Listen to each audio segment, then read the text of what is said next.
আকাশবাণী খবর পড়ছি অনিন্দ সুন্দর রায়। শুরুতেই বিশেষ বিশেষ খবর।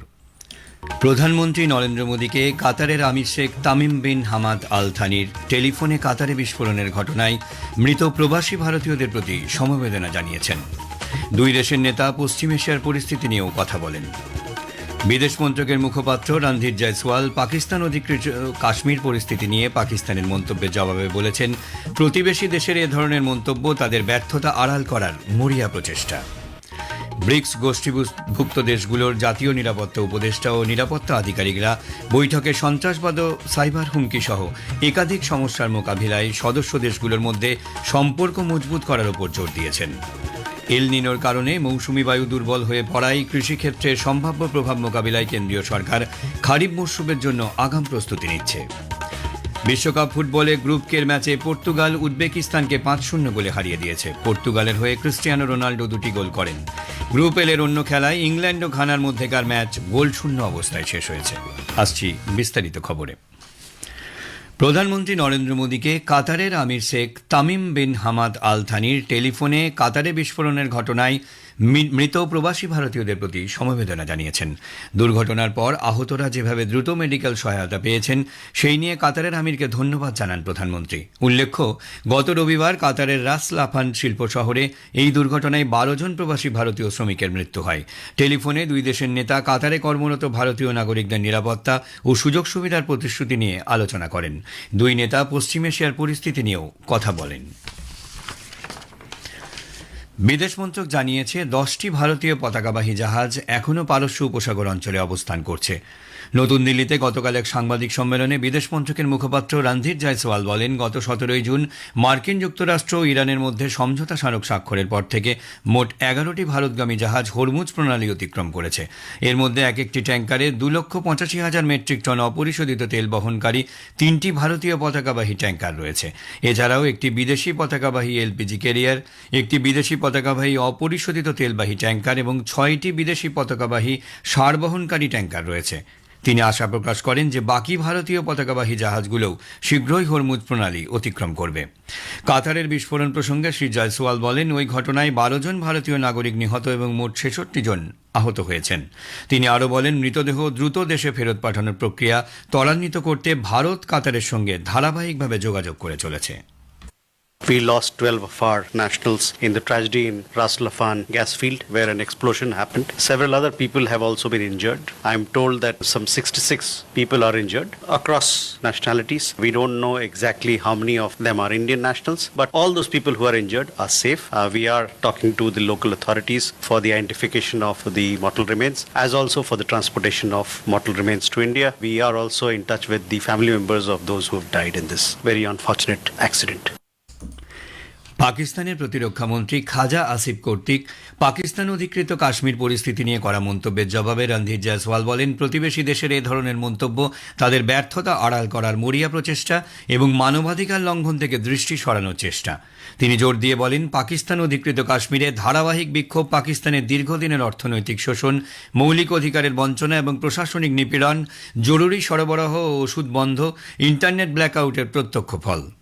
বাংলাদেশে মূর্তি ও প্রতিমা ভাঙচুরের ঘটনায় প্রতিবাদ প্রসঙ্গে শ্রী জয়সওয়াল জানান, ভারত আশা করে বাংলাদেশ সরকার সেখানকার চরমপন্থীদের দমন করবে এবং সংখ্যালঘু সম্প্রদায়ের নিরাপত্তা নিশ্চিত করবে। প্রধানমন্ত্রী নরেন্দ্র মোদী বলেছেন, পরিবর্তনশীল বিশ্ব ব্যবস্থায় সন্ত্রাসবাদ ও সাইবার নিরাপত্তা থেকে শুরু করে উদীয়মান প্রযুক্তি ক্ষেত্রে উদ্ভূত বিভিন্ন চ্যালেঞ্জের মোকাবিলা এবং নিরাপত্তা সহযোগিতা জোরদার করার ক্ষেত্রে ব্রিক্সের ভূমিকা অত্যন্ত গুরুত্বপূর্ণ। নতুন দিল্লিতে গতকাল সন্ধ্যায় ব্রাজিল, রাশিয়া, ভারত, চীন ও দক্ষিণ আফ্রিকাকে নিয়ে গঠিত ব্রিক্স গোষ্ঠীর জাতীয় নিরাপত্তা উপদেষ্টা ও বরিষ্ঠ নিরাপত্তা আধিকারিকদের সঙ্গে প্রধানমন্ত্রী মোদী বৈঠক করেন। সামাজিক মাধ্যমের এক বার্তায় শ্রী মোদী বলেন, ভারতের ব্রিক্স সভাপতিত্বের সময়কালে পারস্পরিক সহযোগিতা বৃদ্ধি, দক্ষিণী বিশ্বের দেশগুলির চাহিদাকে অগ্রাধিকার দেওয়া, নিরাপদ, সুরক্ষিত ও অন্তর্ভুক্তিমূলক বিশ্ব গঠনে অবদান রাখাই দেশের লক্ষ্য। ব্রিক্স গোষ্ঠীভুক্ত দেশগুলির জাতীয় নিরাপত্তা উপদেষ্টা ও নিরাপত্তা আধিকারিকরা বৈঠকে সন্ত্রাসবাদ ও সাইবার হুমকি সহ একাধিক সমস্যার মোকাবিলায় সদস্য দেশগুলোর মধ্যে সম্পর্ক মজবুত করার উপর জোর দিয়েছেন। গতকাল ভারতের সভাপতিত্বে নতুন দিল্লিতে ১৬তম ব্রিক্স জাতীয় নিরাপত্তা উপদেষ্টাদের বৈঠকের নেতৃত্ব দেন অজিত দোভাল। ভারতের বিদেশ মন্ত্রক জানায়, বৈঠকে জ্বালানি ও খাদ্য নিরাপত্তা থেকে শুরু করে জলবায়ু সংক্রান্ত অস্থিতিশীলতা ও সন্ত্রাসবাদী সংস্থাগুলোর প্রযুক্তির উপর নিয়োগ নিয়ে আলোচনা হয়। এ খবর শুনছেন। We need to be cognizant of the new security threats and challenges. Non-traditional threats have transcended national borders and have developed defeat systems against conventional responses. Innovative disruptive technologies, more camouflaged variants of terrorism, cyber threats in a world which is getting increasingly digitized, they all constitute an important threats for us. কেন্দ্রীয় অর্থমন্ত্রী নির্মলা সীতারামন গতকাল নতুন দিল্লিতে মার্কিন যুক্তরাষ্ট্রের বাণিজ্য প্রতিনিধি জ্যামিসন গ্রিলের নেতৃত্বাধীন একটি প্রতিনিধি দলের সঙ্গে সাক্ষাৎ করেন। সমাজ মাধ্যমের একটি বার্তায় শ্রীমতী সীতারামন বলেন, বৈঠকে দুই পক্ষ দ্বিপাক্ষিক বাণিজ্য ও অর্থনৈতিক অংশীদারিত্ব নিয়ে মত বিনিময় করে। ব্যবসা ও বাণিজ্য ক্ষেত্রে নতুন সুযোগের ব্যবহার নিয়েও কথা বলেন তারা। কেন্দ্রীয় অর্থমন্ত্রী নির্মলা সীতারামন বহুপাক্ষিক সহযোগিতা আরও জোরদার করার আহ্বান জানিয়েছেন, যাতে শক্তিশালী অর্থনীতি গড়ে তোলা, স্থিতিশীল উন্নয়ন ত্বরান্বিত করা এবং অন্তর্ভুক্তিমূলক বৃদ্ধি নিশ্চিত করা যায়। নতুন দিল্লিতে ভার্চুয়ালি অনুষ্ঠিত গ্লোবাল কনভার্জেন্স ফর গ্রোথ সামিটে গতকাল ভাষণ দিতে গিয়ে তিনি বলেন, পরস্পর নির্ভরশীল বিশ্বে সমৃদ্ধি ও চ্যালেঞ্জ উভয়ই ভাগাভাগি হলেও সংঘাত ও অনিশ্চয়তার প্রভাব উন্নয়নশীল দেশ এবং গ্লোবাল সাউথের দেশগুলির উপর তুলনামূলকভাবে বেশি পড়ে। এই পরিস্থিতি মোকাবিলায় বিশ্বজুড়ে সার্বিক সমন্বয়ের প্রয়োজনীয়তার উপর তিনি জোর দেন। বিশ্ব অর্থনীতির ভারসাম্যহীনতার প্রসঙ্গে অর্থমন্ত্রী বলেন, সব ধরনের ভারসাম্যহীনতা একরকম নয়। জনসংখ্যাগত বৈশিষ্ট্য, উন্নয়নের স্তর, প্রাকৃতিক সম্পদের প্রাচুর্য এবং অর্থনৈতিক কাঠামোর পার্থক্যের কারণে অনেক ক্ষেত্রে এই বৈষম্য তৈরি হয়। এই খবর শুনছেন আকাশবাণী থেকে। এল নিনোর কারণে দুর্বল মৌসুমি বায়ুর সম্ভাব্য প্রভাব মোকাবিলায় কৃষকদের পাশে দাঁড়াতে কেন্দ্র সরকার খারিফ মৌসুমের জন্য আগাম প্রস্তুতি নিচ্ছে। নতুন দিল্লিতে আয়োজিত আবহাওয়া সংক্রান্ত এক বৈঠকে গতকাল কেন্দ্রীয় কৃষি ও কৃষক কল্যাণ মন্ত্রী শিবরাজ সিং চৌহান একথা বলেন। তিনি জানান, এখনও পর্যন্ত দেশে 43% বৃষ্টির ঘাটতি রয়েছে। মোট 315টি জেলায় স্বাভাবিকের থেকে কম বৃষ্টির প্রভাব পড়তে পারে। এর মধ্যে 111টি জেলায় সেচ ব্যবস্থা 25%-এরও কম। এর মধ্যে বেশিরভাগ জেলা মধ্যপ্রদেশ, মহারাষ্ট্র, গুজরাট, উত্তরপ্রদেশ, রাজস্থান, কর্ণাটক, বিহার, ঝাড়খণ্ড, তেলেঙ্গানা, ওড়িশার অন্তর্গত। শ্রী চৌহান বলেন, এই রাজ্যগুলিকে ডাল, মোটা দানাশস্য, তৈলবীজ চাষের পরামর্শ দেওয়া হয়েছে।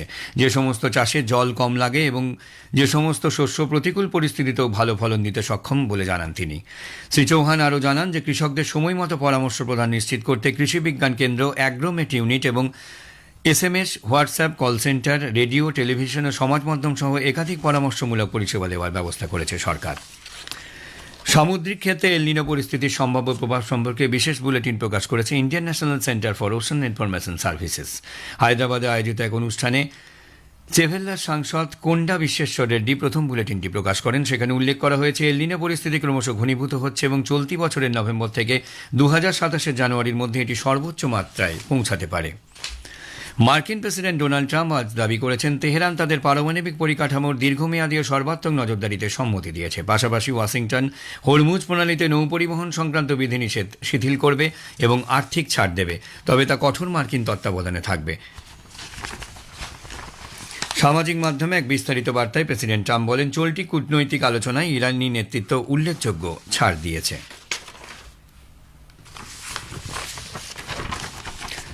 এবার আসি বিশ্বকাপ ফুটবলের খবরে। বিশ্বকাপ ফুটবলে গ্রুপ খের ম্যাচে পর্তুগাল উজবেকিস্তানকে 5-0 গোলে হারিয়ে দিয়েছে।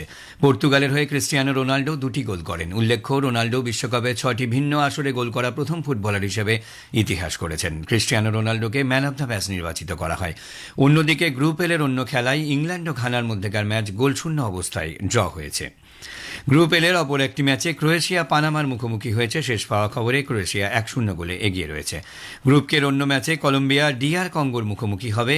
খেলা শুরু হবে ভারতীয় সময় সকাল 7:30টায়। শেষ করার আগে খবরের বিশেষ কিছু অংশ আরও একবার। প্রধানমন্ত্রী নরেন্দ্র মোদীকে কাতারের আমির Sheikh Tamim bin Hamad Al থানির টেলিফোনে কাতারে বিস্ফোরণের ঘটনায় মৃত প্রবাসী ভারতীয়দের প্রতি সমবেদনা জানিয়েছেন। দুই দেশের নেতা পশ্চিম এশিয়ার পরিস্থিতি নিয়েও কথা বলেন।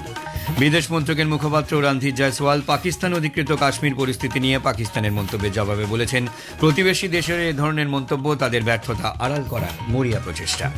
খবর এ পর্যন্তই। পরবর্তী সংবাদ সকাল 7:25।